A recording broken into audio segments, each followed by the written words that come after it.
इन्दसदवन्दियाणं तिहुवणनिदमधुरविसदवकाणम् अन्तातीदगुणाणं नमो जिनाणं जिदभवाणं।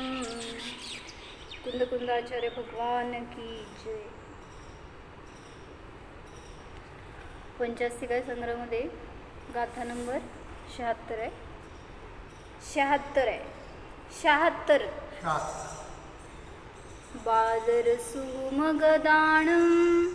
खंदाणं पोग्गलोत्तिववहारो ते होन्ति छप्पयारा तेल्लोकं जेहिं निप्पण्णम्। पुद्गलाचं वर्णन करतायत। पुद्गल किती प्रकारचे असतात त्याचं वर्णन करतायत। मग किती प्रकारचे आहेत पुद्गल? तर पहिला सांगितलं स्कंध आणि परमाणू असे दोन प्रकार आहेत। काय? स्कंध दो प्रकार के स्कंध आणि परमाणू, परमाणु आणि स्कंध शरीर असे दोन प्रकारचे पुद्गल असतात।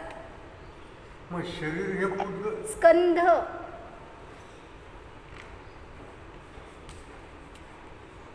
स्कंद आणि परमाणु असे दोन प्रकारचे पुद्गल आहेत। मग त्याच्यामध्ये स्कंद कशाला म्हणतात, किती प्रकारचे स्कंध असतात त्याचं वर्णन सांगायला लागलेत।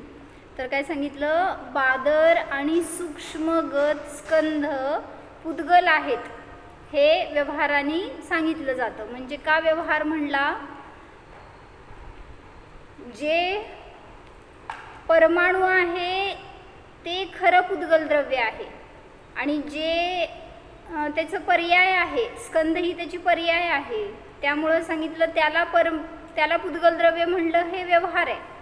परमाणु जे आहे ते वास्तविक पुद्गल आहे आणि ह्याची परिणमन म्हणून पर्याय जी प्रगट झाली ते स्कंद आहे, त्याला पुद्गल द्रव्य म्हणणं व्यवहार आहे। म्हणून सांगतायत की जे काय हे दोन प्रकारचे स्कंध आहेत, बादर आणि सूक्ष्म, तर ते पुद्गल म्हणले गेले उपचाराने। आणि ते स्कंध 6 प्रकारचे आहेत, ज्याच्याद्वारे की 3 लोकाची निष्पत्ती होते, 3 लोकाची रचना होते असं सांगितलं। तर टीका बघायची होती आपल्याला।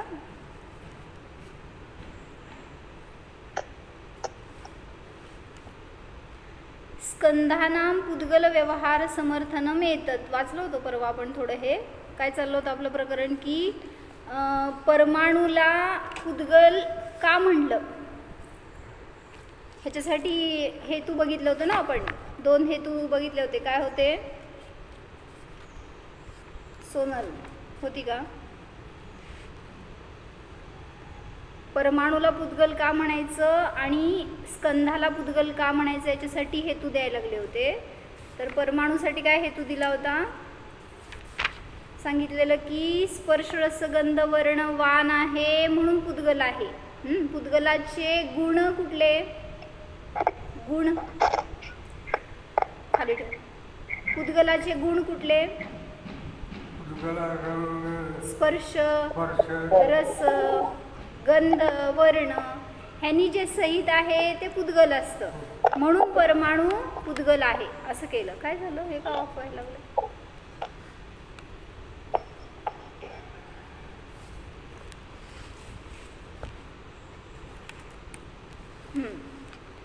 तर काय सांगितलं? पहिला हेतू दिला होता स्पर्शादी गुणवान असल्यामुळे।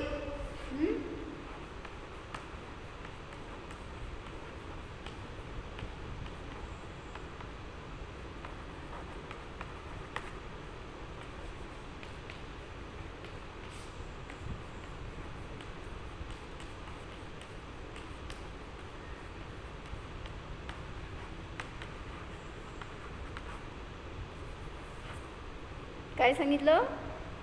परमाणु पुद्गल आहे स्पर्श रस गंध वर्ण हे गुण असल्यामुळे, कारण ज्याच्यामध्ये स्पर्श रस गंध वर्ण असतात ते पुद्गल असतं। पुद्गलाचे गुणधर्म काय? स्पर्श, रस, गंध, वर्ण, मग ते आहेत म्हणून पुद्गल आहे। पुद्गल. मग ह्यांचा अविनाभाव असतो ना, की जिथं जिथं स्पर्श रसगंध वर्ण आहे तिथं तिथं पुद्गल आहे. म्हणून ते एक हेतू दिला. दुसरा हेतू काय दिला की त्याच्यामध्ये स्कंध पर्याय रूपाने, हां ते एक आपल्याला प्रश्न पडला होता ना, आविर्भाव आणि तिरोभाव. तर वर्णिजींनी चांगला खुलासा घेतलाय त्याचा, वाचते मी.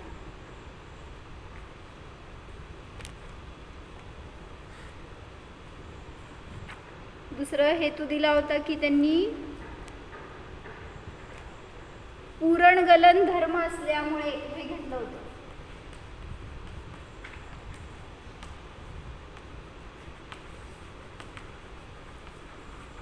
म्हणजे सांगायचंय जे काय त्याच्यामध्ये षटस्थानपतित हानी वृद्धी होते पुद्गलामध्ये, परमाणूमध्ये, तर त्याच्याद्वारे, त्या षटस्थानपतित हानिवृद्धीच्या द्वारे त्या पुद्गलामध्ये पूरण आणि गलन होतं, म्हणून ते पुद्गल आहे, असा एक हेतू दिला.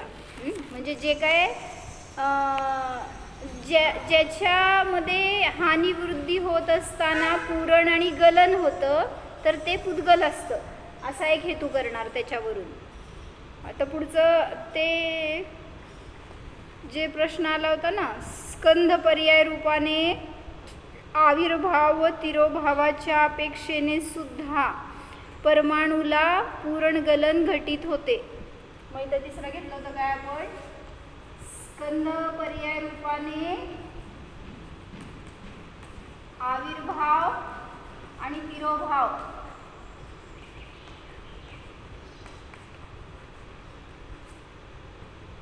होत असल्यामुळे.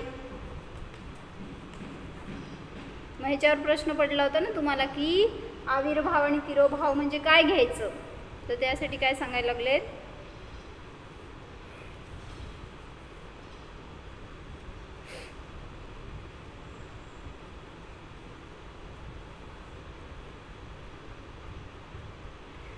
पुद्गल का अर्थ पूरण और गलन स्वभाव वाला. पुद्गल का अर्थ पूरण और गलन का अर्थ गलन है. पुद का अर्थ पूरण और गल का अर्थ गलन है, असं म्हणायचं असेल. परमाणु में पाए जाने वाले स्पर्श रस गंध वर्ण गुणों के द्वारा उनमें ही जो वृद्धि हानि चलती है उन वृद्धि हानियों से पूरण और गलन होता रहता है. जे काय परमाणूमध्ये त्या गुणांची हानिवृद्धी होती आहे, त्याचं परिणमन होतं आहे, तर त्याच्या निमित्त त्याच्यामध्ये पूरण आणि गलन होतं. उनमें स्कंध की व्यक्तियों का आविर्भाव होता है तथा स्कंध की व्यक्तियों का तिरोभाव होता है. इस कारण उनमें भी पूरण गलन होता है. यूँ परमाणु पुद्गल कहलाते हैं. एक विशेष बात यह दिखाई है कि पुद्गल का तो अर्थ पूरण और गल का अर्थ गलन है और पूरण गलन स्कंधों में स्वंभव है. मिल गए तो पूरण हो गया, बिखर गए तो गलन हो गया. प्रत्येक पुद्गल में पूरण गलन होता है. म्हणजे काय शंका समजली का, त्यांना म्हणायचे की पुद्गल हे स्कंध असेल तर त्याच्यामध्ये पूरण आणि गलन होणार, म्हणजे काय म्हणायचं, संचय होणार आणि विखरणार. पण परमाणूमध्ये विखरणार कसं, संचय होणार म्हटलं तर ठीक आहे, दुसरा परमाणू अटॅच झाला. विखरणार म्हणजे कसं विखरणार, मग परमाणू तर एक प्रदेशी आहे, त्यातनं तर काय विखरणार नाही. काय बोला सोनल, प्रश्न कळलं का, काय सांगायचं आहे. जो एक प्रदेशी परमाणू आहे तर ह्याच्यामध्ये पूरण म्हणजे येऊन दुसरं पुद्गल अटॅच होईल परमाणू, हे मान्य आहे. पण एका परमाणूमधून विखरणार काय, विखरून वेगळं कसं होणार, मग त्यात गलन कसं धरणार, कसं घटित होणार, पूरण आणि गलन हे धर्म कसं घटित होणार. निखिलिताई बोला.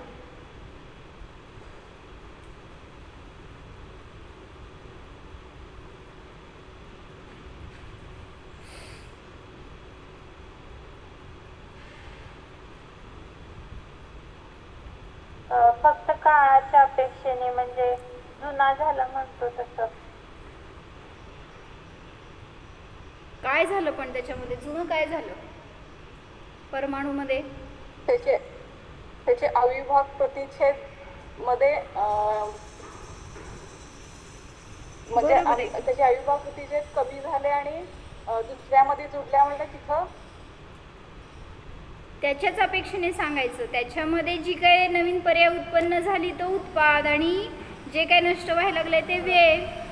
मग व्यय म्हणजे काय? आपण काहीतरी त्यातनं निघून जाणं असा व्यय थोडी लावतो. ती पर्यायच उत्पन्न झाली आणि नष्ट झाली याला व्यय म्हणतो. मग आता त्यांनी कसं केलं, स्कंध जी उत्पत्ती झाली स्कंधाची तर त्या स्कंधामध्ये घटित होणार पूरण झालं आणि गलन झालं तर त्यांनी काय घेतलेत वास्तव इथं वास्तविक पूरण गलन तो पुद्गल में होता है. पुद्गल न्यारे न्यारे है, उनका मिलान हो गया पूरण हो गया अथवा उनका बिछुड़ना हो गया, एक एक परमाणु रह गए तो गलन हो गया. तो इस प्रकार से स्कंद बनने की शक्ति का आविर्भाव होता है और स्कंद व्यक्ति का तिरोभाव होता है. म्हणजे म्हणायचे हे स्कंद उत्पन्न झाला ना तर ह्याच्यामध्ये अनेक परमाणूंचं येऊन पूर्ण झालं. पूरण म्हणजे येऊन मिसळले ते आणि मग हेच विखरले समजा तर एक एक परमाणू समजा एवढे सेपरेट सेपरेट झाले तर गलन झालं. या स्कंधाचं पूरण आणि गलन झालं हे सांगितलं तिथं. तो इस प्रकार से स्कंद बनने की शक्ती का आविर्भाव, ह्याला म्हणायचं आविर्भाव. स्कंदाची उत्पत्ती झाली तर स्कंद बनण्याच्या शक्तीचा त्या परमाणूमधला आविर्भाव झाला. आणि तिरोभाव म्हणजे काय, ती शक्ती त्याच्यामध्ये झाकलेली आहे. काय कळलं? स्कंद जो परमाणू जो आहे ना त्या परमाणूमध्ये त्या शक्तीचा आविर्भाव झाला म्हणजेच तो स्कंद बनला. आणि आता तो स्वतंत्र एक सेपरेट झाला आहे तर त्या शक्तीचा आत्ता तिरोभाव आहे म्हणजे अजून ती शक्ती प्रगट झालेली नाही. त्यामुळे या अपेक्षेने म्हणायचं स्कंद रूपाने आविर्भाव आणि तिरोभाव त्याच्यामध्ये होत असल्यामुळे तो परमाणूसुद्धा पुद्गल आहे. समजलं का?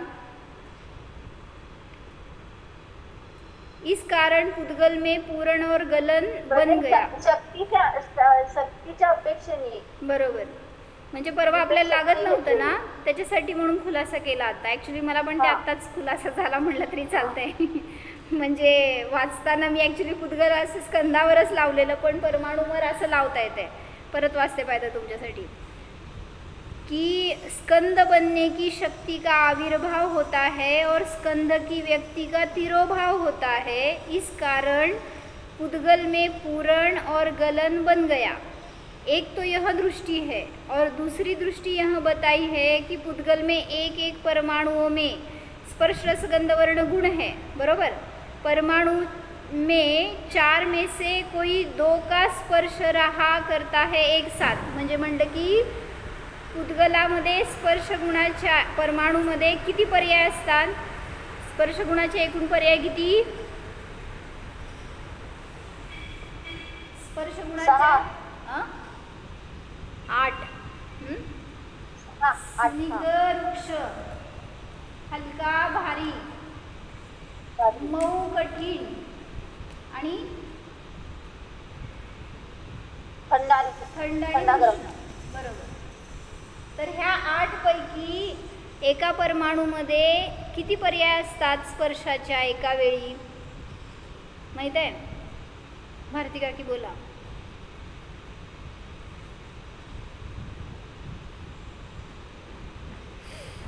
2. कुठले 2? स्पर्श अहो स्पर्शाचेच कुठल्या पर्याय असतात? कुठल्या 2 असू शकतात? सगळे एकदम तर असणार नाहीत. हे जे थंड असते ते गरम नसणार. जे स्निग्ध किंवा वृक्षापैकी एक. आणि शीत किंवा उष्ण त्यातलं एक असणार. त्यामुळे काय सांगितलं? पुद्गलाच्या परमाणूमध्ये स्पर्शापैकी एक साथ स्निग्ध वृक्षपैकी एक असणार. म्हणजे हे दोन्ही तर स्कंधाचे गुण आहेत, स्कंधाचे पर्याय आहेत. मग परमाणूमध्ये या पर्याय तर नाही आहेत. मऊ आणि कठीण ही पर्याय परमाणूमध्ये नसते. हलका भारी ही पण पर्याय परमाणूमध्ये नसते. मग एकतर स्निग्ध वृक्ष असेल किंवा थंड उष्ण असेल. त्यामुळे एका वेळी स्पर्शाच्या 2 पर्याय असू शकतात. ह्या 2 पैकी एक परमाणुमध्ये. पुद्गल में हल्का भारी कोमल कठोर ये नहीं है, ये स्कंधों में ही समाये जाते हैं. कुठले कुठले? हलका भारी म्हणा किंवा मऊ कठोर म्हणा, हे स्कंधाचे धर्म आहेत, परमाणूचे नाही. और 5 प्रकार के रसों में से एका वेळीस किती रस असू शकतात परमाणूमध्ये? टेस्ट करून बघा बघू. परमाणूमध्ये किती टेस्ट? हां, एकच. तो रसों में से एक रस खट्टा मीठा कड़वा तीखा कशेला, इनमें से कोई एक. यो 3 गुण हुए, 3 पर्याय हुई. म्हणजे स्पर्शाची एक पर्याय, रसाची एक पर्याय. म्हणजे स्पर्शाच्या 2 पर्याय आणि रसाची एक पर्याय, अशा 3 पर्याय झाल्या. गंधाची एका वेळी एक पर्याय असणार, एकतर सुगंध असणार किंवा दुर्गंध असणार. आणि वर्णाची एक पर्याय म्हणजे कुठलाही एक वर्ण असणार. अशा रीतीने परमाणूमध्ये एका वेळी 5 पर्याय असतात. 4 गुणाच्या 5 पर्याय असतात. काय म्हणली? रसाची कुठली पण एक पर्याय असू शकते. म्हणजे काय म्हणायचं तुम्ही? तिखट असेल, आंबट असेल, खारट, गोड किंवा कडू, ह्यातले एखादा रस असू शकतो. सगळे रस तर एका वेळीच नसणार, एका वेळी एक पर्याय असते यापेक्षेने. म्हणून परमाणूमध्ये ॲक्च्युली सगळ्या गुणांचं एका वेळी एकच पर्याय रूपाने परिणमन होत असतं. पण एवढंच एक एक्सेप्शन आहे स्पर्शाच्या बाबतीमध्ये, की ज्या 8 पर्याय असतात त्यातल्या परमाणूमध्ये एका वेळीस 2 पर्याय आढळू शकतात. त्यामुळं 4 गुण आहेत ना स्पर्श रसगंध वर्ण, तर त्यापैकी परमाणूमध्ये एका वेळीस 2 पर्याय असतात.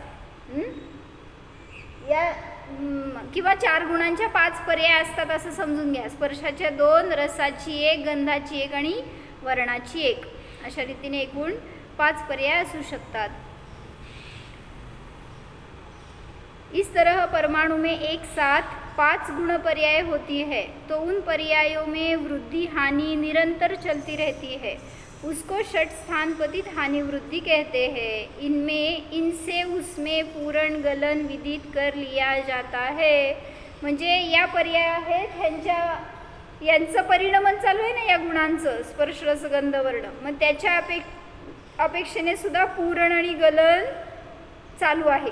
म्हणून म्हटलं षट स्थानपतित जे काय हानिवृद्धी होती आहे ते सुद्धा जिथं पूरण आणि गलनला कारण असतं ते पुद्गल असतं.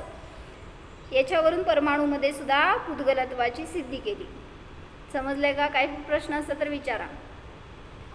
लास्ट जो 4th पॉइंट होता ते षटगुणी हानिवृद्धी लावलेली आहे. तर हिला नाही, पण काल आपण लिहिलेला ना लास्ट टाइम.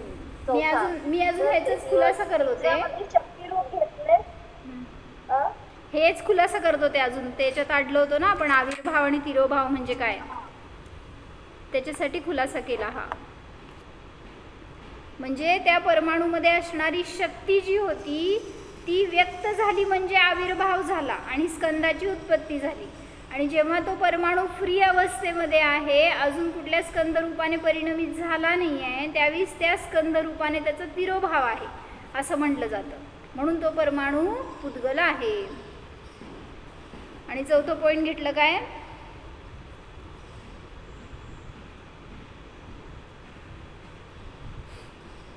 ह्या चार गुणांचं षटगुणी हानिवृद्धी अपेक्षा लावली. म्हणजे मला ह्याच्यातच लावलं होतं. इथं पूरण गलन मध्ये लावलं होतं की षट स्थानपतित हानिवृद्धी रूपाने पूरण आणि गलन होत असल्यामुळे. आणि पुढचं पॉइंट घेतलं होतं की स्कंधापासून उत्पन्न होत असल्यामुळे पुद्गल आहे.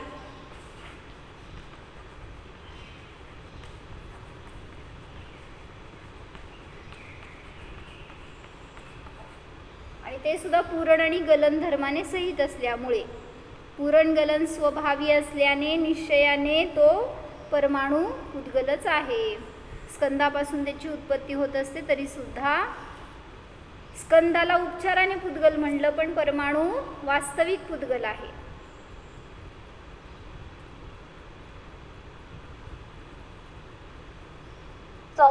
घेतलं मला नाही कळालं. परमाणू कसा उत्पन्न होतो तुम्हाला सिद्ध करायचं आहे. परमाणू म्हणजे पुद्गल आहे, तर स्कंधापासून त्याची उत्पत्ती होते, जीवापासून उत्पत्ती होत नाही, धर्मद्रव्यापासून होत नाही. पुद्गलाच्याच स्कंधापासून परमाणूची उत्पत्ती होते, म्हणून परमाणू पुद्गल आहे. त्यांना सगळीकडून ग्रॉस सिद्ध काय करायचं आहे, परमाणू पुद्गल आहे हे सिद्ध करायचं आहे. मग त्यासाठी म्हणून त्यांनी अशी विवक्षा घेऊन सांगितली की स्कंदापासून सुद्धा उत्पत्ती होते, म्हणून सुद्धा परमाणू पुद्गल आहे. किसी भी चीज में वृद्धि हमें मालूम पड़ी. बोल. परमाणूचा व्यय झाला म्हणून गलन, आणि म्हणजे परमाणूमध्ये उत्पाद व्ययामध्ये व्यय आहे म्हणून गलन आहे, आणि स्कंद रूपाने तिरोभाव आहे म्हणून गलन आहे, आणि षटस्थान रूप हानिवृत्ती होते म्हणून गलन आहे, असं म्हणायचं का? असं म्हणजे आता विवक्षा वेगळी घेतली आहे, सगळ्या रीतीने त्याच्यामध्ये पूरण आणि गलन घटवायचं है. क्या बताया? परमाणु पुद्गल है क्यों? क्योंकि उसमें स्पर्श रस गंध वर्ण गुण है. अविनाभाव देखो ना, जो भी हेतु दे रहे हैं उसका जो साध्य है उसके साथ अविनाभाव संबंध है कि नहीं, फिर उस पर से सिद्ध कर सकते हैं जो साध्य बताया है उसको. इस पक्ष में ये साध्य सिद्ध करना है. परमाणु पुद्गल है क्योंकि स्पर्शादि गुण से युक्त होने से षट स्थान पतित हानि वृद्धि से पूरण और गलन धर्म युक्त होने से पुद्गल है. और तीसरा दिया स्कंध रूप से आविर्भाव और तिरोभाव रूप से पूरण गलन होने से. ऐसे सभी यहाँ पे वही बताया, अभी हमने टीका में देखा ना. षट स्थान पतित हानि वृद्धि जिसमें हो ऐसे स्पर्श रस गंध वर्ण गुण विशेष द्वारा पूरण गलन स्वभावी होने से, वैसे ही तथा स्कंद पर्याय का आविर्भाव और तिरोभाव इस अपेक्षा से भी परमाणु को पूरण गलन घटित होने से, सभी तरफ उन्होंने पूरण गलन ये हेतु दिया है, सिर्फ अलग अलग विवक्षा से दिया है. इसलिए परमाणु निश्चय से पुद्गल है, परंतु स्कंद मात्र अनेक पुद्गल रूप एक पर्याय द्वारा पुद्गल से अभिन्न अनन्य होने से उसको व्यवहार से पुद्गल कहने में आता है. ये आगे का प्रकरण है. स्कंद को पुद्गल क्यों बताया इसका, इसमें जो हेतु दिए हैं ये मैंने डिवाइड किए हैं, एक ही सेंटेंस में उन्होंने सब हेतु बताए हैं. तो क्या क्या बताया? जो परमाणु है उसका षट स्थान पतित हानि वृद्धि रूप से पूरण और गलन होता है, इसलिए पुद्गल परमाणु पुद्गल है. तीसरा बताया स्कंद रूप से उसका आविर्भाव तिरोभाव रूप से पूरण गलन होने से वह पुद्गल है. आगे बताया जो परमाणु है उसकी उत्पत्ति स्कंध से होती है, तो इसलिए परमाणु पूरण गलन स्वभावी होने से पुद्गल है. सभी तरफ पूरण गलन ये हेतु दिया है, लेकिन उसके पीछे अलग अलग रीजन्स है, इसलिए उसको डिवाइड करके अलग अलग टाइप्स में बताया इसको. समझ में आया? थोड़ा ब्लॅक बोर्ड अजून डिस्कस करा.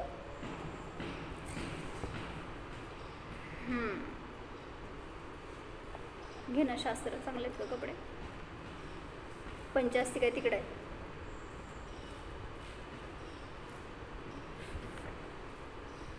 तो अभी ये परमाणु के पुद्गलत्व की सिद्धि की. ऐसे ही स्कंद क्यों पुद्गल है उसका एक ही हेतु दिया है.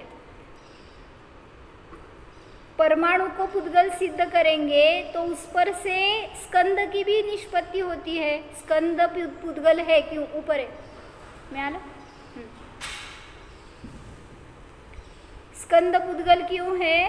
तो अनेक पुद्गल परमाणुओं से बना हुआ है, और उसका स्वरूप जो है स्कंद का स्वरूप वह उस परमाणु से अभिन्न है, इसलिए भी वह पुद्गल है. यहाँ से पढ़ूं.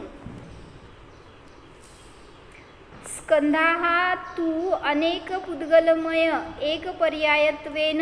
76 नंबरची गाथा आहे.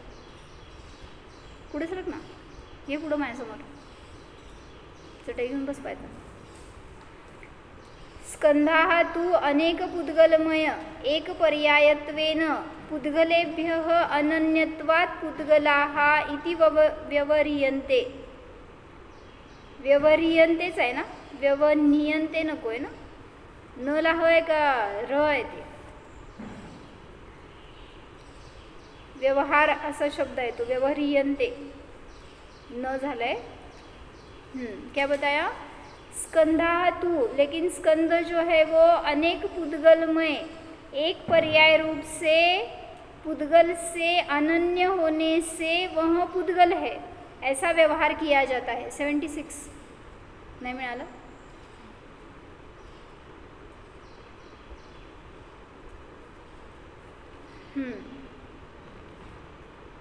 क्या बताया था मैंने पहले सेंटेंस? परमाणु जो है वह वास्तविक पुद्गल द्रव्य है और स्कंद है वह उपचार से पुद्गल द्रव्य है. उसको वास्तविक नहीं बोलेंगे क्योंकि वो पुद्गल परमाणु की पर्याय है, परिणमन है. परमाणु से स्कंद की उत्पत्ति होती है, इसलिए बता रहे हैं जो भी वास्तविक पुद्गल है वो परमाणु ही है. और गाथा में भी बताया ना उन्होंने, बादर और सूक्ष्म जो भी स्कंद है वो पुद्गल है तो व्यवहार से है. मतलब कहो परमाणु मत, क्योंकि उसमें जो परमाणु है वही पुद्गल है, स्कंद है वो उसकी पर्याय है, तो वो वास्तविक नहीं है, उपचार से बताया. जो भी स्कंद है वो उपचार से पुद्गल द्रव्य है. मिळालं का नाही? 76 नंबर बघ ना, गाथा नंबर 76. आणि इकडे मी दाखवते. अनेक पुद्गल परमाणूंनी बनलेला असून तो घटक परमाणूपासून अभिन्न असल्याने स्कंधालाही उपचाराने पुद्गल म्हणले जाते, असं सांगितलं ना खाली. मग इथं परमाणूला पहिल्यांदा सिद्ध करून दाखवायचंय की परमाणु हा पुद्गल आहे आणि त्याच्या सिद्धीवरून पुढे सिद्ध करून दाखवलं जाणार की स्कंद सुद्धा पुद्गल आहे. स्कंदाचं काय अवघड नाही आहे, कारण परमाणु एकदा सिद्ध झाला तर स्कंदाला सिद्ध करणं अवघड नाही आहे.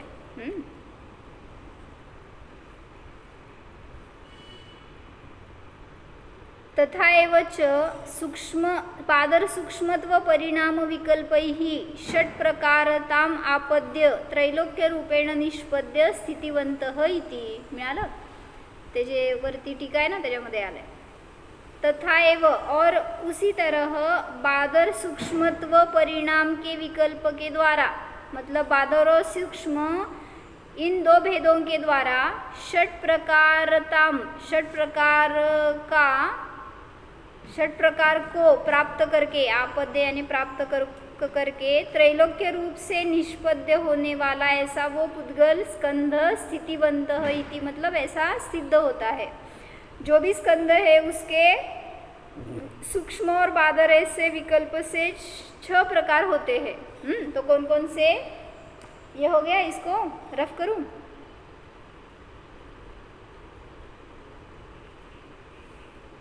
यहाँ तक कुछ डाउट है क्या? पूछो. हो. समझ में आ गया है? मी इतक्यात माझ्या डोक्यात आलेलं मी एक सांगू का? हे जे वरचं होतं ना की आपण परमाणु पुद्गल आहे हे सिद्ध करण्यासाठी स्पर्श रस गुण, स्पर्श रस वर्ण हे त्याच्यात 4 गुण आहेत. मग त्यातला त्यांनी जो काय म्हणतात त्याला पुरणगलन, त्यातला जो गुण आहे तो कसा सिद्ध केला तर तो षटगुणी हानिवृत्तीने ते सिद्ध होतं की जेव्हा ते वाढतं तेव्हा पुरण आहे आणि जेव्हा ते कमी होत असेल तेव्हा गलन आहे. आणि मग दुसरी अपेक्षा त्यांनी ही पण घेतली की शक्ती रूपाने जेव्हा ते व्यक्त होतं तेव्हा स्कंदाचा फॉर्म होतो आणि जेव्हा अव्यक्त असतं तेव्हा तो परमाणु असतो. आविर्भाव आणि तिरोभाव म्हणायचं त्याला. आविर्भाव आणि तिरोभाव. आणि लास्ट म्हणजे हे की स्कंदाची म्हणजे जो स्कंद आहे त्यातून जर तो परत बाहेर निघाला तर परत पुद्गल होतो असं. म्हणजे बरोबर, ते एक दुसऱ्याशी रिलेटेड आहे. बरोबर. सगळं ॲक्च्युली एकच वाक्य दिलंय त्यांनी टीकेमध्ये, ते मी समजण्यासाठी तुम्हाला 4 पॉईंट्स करून दाखवली आहे. ते सगळे एकदम वाचलं असतं तर नसतं कळलं. मी वाचून दाखवू का तुम्हाला? म्हणजे मला तर नव्हतं कळलं म्हणून मी आपलं असं थोडंसं डिवाइड करून समजण्यासारखं घेतलं. स्पर्श रसगंध वर्ण मी ते पुरण रूपाने दिलंय तिथं टीकेमध्ये, मी गलन करून सांगितले तुम्हाला. म्हणजे भेद विवक्षा करून जर खुलासा व्हायसाठी म्हणून तसं समजून घ्यायसाठी तोडलं तर समजते जास्त चांगलं. टीकेचं वाक्य असं, स्पर्श रसगंध वर्ण गुणविशेषैः पूरण गलन षट्स्थानपतित हानी वृद्धी हानिभिः पूरण गलन धर्मत्वात् स्कंद व्यक्ती आविर्भाव तिरोभावाभ्याम अपि च पूरण गलन उपपत्तेः परमाणवः पुद्गलाः इति निश्चयन्ते. ऐसा उससे निश्चय होता है, ऐसा बताया है. ठीक है, आगे बढ़ते हैं. स्कंद जो है वो भी अनेक पुद्गलमय एक पर्याय रूप से पुद्गल से अनन्य होने से, यानी परमाणु से अनन्य होने से, कोई भी जो स्कंद है वो परमाणु से अनन्य है, एक रूप थोड़ी है. हाँ सॉरी, अलग अलग थोड़ी है, वो तो एक रूप है, अनन्य है, अन्य अन्य नहीं है. क्या बताया मैंने? चिन्ह कोणाशी अनन्य है? कौन? जो परमाणु है, जो स्कंद है वो परमाणु से अनन्य है, क्योंकि परमाणु से ही स्कंद की उत्पत्ति होती है. इसलिए पुद्गल स्कंद भी पुद्गल है, ऐसा सिद्ध करना था. आगे तथा ही वाचताय का भाभी? बादर बादराहा, अभी उसके 6 टाइप्स बताने वाले हैं.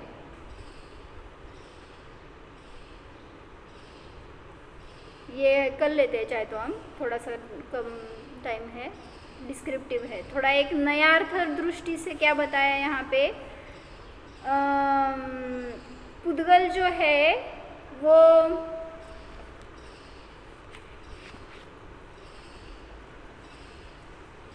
किस नए से परमाणु और किस नए से स्कंद क्या एक का एक्सप्लेनेशन करेंगे. जो भी परमाणु है उसमें कौन कौन से नए लगते हैं और स्कंद में कौन कौन से नए लगते हैं.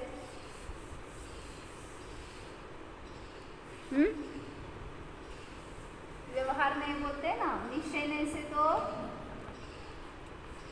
स्कंद है ना. व्यवहार नए से व्यवहार नए से स्कंद है.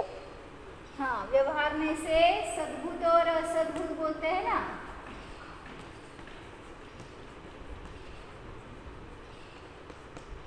तो जो भी पुद्गल के गुण का परिणमन होगा वो अनुपचरित होगा, जो पर्याय का परिणमन होगा वो उपचरित होगा, और स्कंद में जो भी होगा ना वो सब असद्भुत में जाएगा. ऐसे आलाप पद्धति के नए बताते हैं कि एक द्रव्य में ही हमें घटित करना है तो वो सद्भुत हो गया, और परमाणु ही एक द्रव्य है. स्कंद है वो एक द्रव्य नहीं है, अनेक द्रव्य का वो बना हुआ है ना स्कंद, तो उसमें असद्भूत व्यवहार नाही लगेगा. क्या बताया मैंने? थोडंसं नवीन, म्हणजे जेव्हा आपण आपले गुण लावतो ना, माझ्यामध्ये ज्ञान गुण आहे तर तिथं भेद करून सांगितला. जीव में, जीव एक द्रव्य है, उसमें अगर हमने भेद रूप से कथन किया कि मुझ में ज्ञान है, दर्शन है, तो ये आपने अलग निकाल के बताया. क्योंकि वो अखंड पिंड है, ऐसे कुछ अलग अलग गुण नहीं है, लेकिन अनंत गुणों का पिंड है. लेकिन समझने के लिए हमने वो एक गुण ऐसे भेद करके बताया, तो वो यहाँ पे आएगा व्यवहारने में. जैसे यहाँ पे बताया था हमने क्या, जीव का ज्ञान गुण. ऐसे अभी यहाँ पे परमाणु में क्या बताओ, क्या आएगा यहाँ पे? स्पर्श रस वर्ण गुण. हाँ, परमाणु के स्पर्श रस आदि गुण. कौन सा नहीं हो गया? नहीं बताओ कौन सा हो गया? अनुपचरित सद्भूत व्यवहार ने. क्योंकि उस द्रव्य का वो अभिन्न गुण है, लेकिन उसको भिन्न रूप से हमने बताया, इसलिए व्यवहार हो गया. निश्चय से परमाणु तो पुद्गल है, स्कंद जो भी है वो उपचार से या व्यवहार से उसका कथन किया जाता है। तो परमाणु में जो भी स्पर्श गंध वर्ण है उसका वर्णन करेंगे तो अनुपचरित सद्भुत व्यवहार नहीं हो जाएगा। और यहाँ पे क्या लिखूँ बताओ? उपचरित सद्भुत व्यवहार ने से क्या आएगा?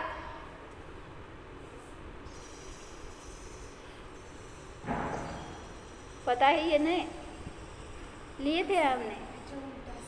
नहीं, यहाँ पे गुण है ना तो यहाँ पे पर्याय आएगी, क्योंकि उपचार से उसका संबंध रहता है। जैसे जीव में क्रोध पर्याय कितने टाइम तक रहेगी? बहुत टाइम तक रहती है मतलब वो क्षणिक है ना, नष्ट होने वाली है।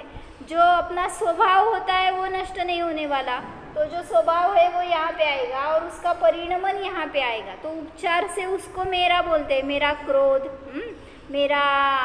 मेरा ज्ञान, यानी अभी मेरा क्षयक्षम ज्ञान जो भी मुझे ये समझ में आया कि अन्यथा मेरा अज्ञान, ऐसे भी बोल सकते। तो ये पर्याय है, तो इसका हमने यहाँ पे उदाहरण लिया तो उपचरित सद्भुत व्यवहार नहीं हो जाएगा। वैसे ही परमाणु का अगर लेते हैं तो जो भी परमाणु में उत्पाद व्यय होगा ना तो ये यहाँ पे आएगा, परमाणु का उत्पाद व्यय उपचरित सद्भुत व्यवहार नहीं। तो परमाणु जो है वो सद्भुत में आएगा और स्कंद जो है वो असद्भुत में जाएगा। इतना ही इसमें स्पेशल मुझे पॉइंट आउट करना था। स्कंद को यहाँ पे नहीं लाना है, इसलिए आप जो भी उदाहरण बोलते हैं ना, असद्भुतमध्ये स्कंधाचं दोन परमाणु मिळून बनला ना, जसं जीव आणि पुद्गल तुम्ही शरीर माझं म्हणता हे उदाहरण घेता ना इथं, तसं दोन परमाणूंचं जिथं स्कंद झाला तो झाला अनुपचरित असद्भुत व्यवहार नाही। आणि मग अनुपचरित मध्ये काय येणार? अनुपचरित मध्येच की जो स्कंद लावलाय ना एकत्र घेतलेला तो घेतला तर अनुपचरित असद्भुत व्यवहार नाही। आणि उपचरित मध्ये आता तुम्ही जसं म्हणता की काय शरीराचे कपडे, तो ये अलग अलग है ना स्कंद, उनका भी एक से रिलेशन करके हमने बताया, तो पूरी तरह से भिन्न है, उनका उपचार से संबंध करते हैं, तो वो हो गया उपचरित असद्भुत व्यवहार नहीं। लिंबू सरबत म्हणू शकतो, लिंबू सरबत म्हणू शकतो, लिंबू सरबत लिंबू सरबत बर। तो अनुपचरित असद्भुत व्यवहार ने मैं क्या बताया कि स्कंद की उत्पत्ति जो हो गई उसको, मतलब अभी क्या लिखूँ यहाँ पे, आप जो भी बोलते हैं वस्त्र ले लो, ये जो हमारे वस्त्र है तो वस्त्र ये हो गया अनुपचरित असद्भुत व्यवहार में। अभी ये तो बहुत स्थूल लगाते हैं क्योंकि परद्रव्य का तो हमें कुछ मतलब नहीं है। फिर अनुपचरित असद्भुत व्यवहार में हो गया एक वस्त्र के धागे जो परस्पर में, या ऐसे ले लो यहाँ पे क्या धागा जो हो गया है ना वो भी एक स्कंद है, और उससे अनेक धागों से क्या हुआ, वस्त्र हुआ। क्या समझ में आया? हाँ, तो ऐसे ये उदाहरण नहीं दिए हैं यहाँ पे, अभी हमने उदाहरण के ये स्थूल रूप से देखा है। तो जो कापसापासून बनवलेला धागा आहे तर तो सुद्धा एक स्कंद आहे, तर त्याला म्हटलं अनुपचरित असद्भुत व्यवहार नाही। आणि त्या अनेक धाग्यांपासून त्यांचा काय परस्परांशी संबंधच नाही आहे ॲक्च्युली, आणि त्यांना त्यांचं जोडून वस्त्र म्हणलं तर, आता हे असं उदाहरण नाही आहे शास्त्रात, पण आता सगळं इथं घ्यायचं ते सगळं स्कंदाचंच घ्यायचं, समजून घ्या काय असेल शास्त्रात उदाहरण तर तसं खुलासा करून बघा। तो ये समझ के क्या फ़ायदा है मेरे जीवन में, पुद्गल जो है वो अच्छा है, मेरा ड्रेस अच्छा, मेरा घर अच्छा, मेरा शरीर चेहरा अच्छा, तो ये सब हम क्या देखते हैं इसमें,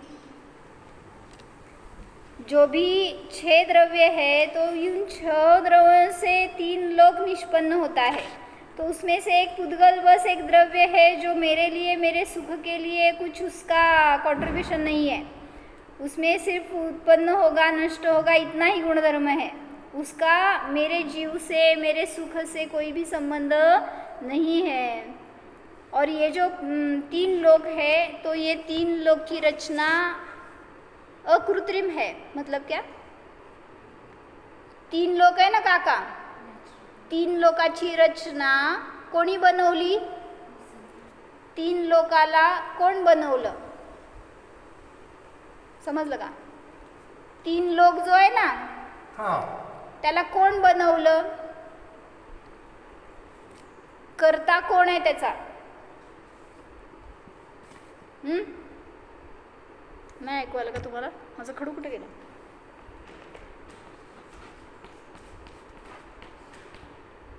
करता तसा कोणीच नाही. कोणीच नाही आहे.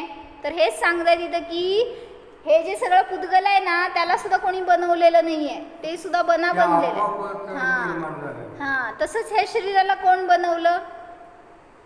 मी. कसं कोण बनवलं शरीराला? मग मी किती निगा राखतो, सगळं त्याचं केअर घेतो, त्याला काय वेळेवर खायला प्यायला देतो, एक्सरसाइज करतो, फिट ठेवतो, सगळे तुम्ही कर्तृत्व घ्यायला जाता. नाही. बरोबर. हे समजलं तर शांती आहे. नाहीतर ते पुद्गलाला आपण काय करायला जातो? मी करता बनायला जातो आणि म्हणून मग पुद्गल रूपच होऊन बसता तुम्ही, हे सांगतायत. म्हणून जीवाला ज्ञान शिकवावं लागायला लागलं शास्त्रामधून की जीव ज्ञानमय आहे, जड नाही आहे. तू जडाच्या मध्ये अडकून त्याचेच विचार विकल्प करून जडरूपच होतोयस. म्हणून स्वतःला त्या जडापासून भिन्न जाण जीवा, हे सांगायला लागले. जाण. ओम.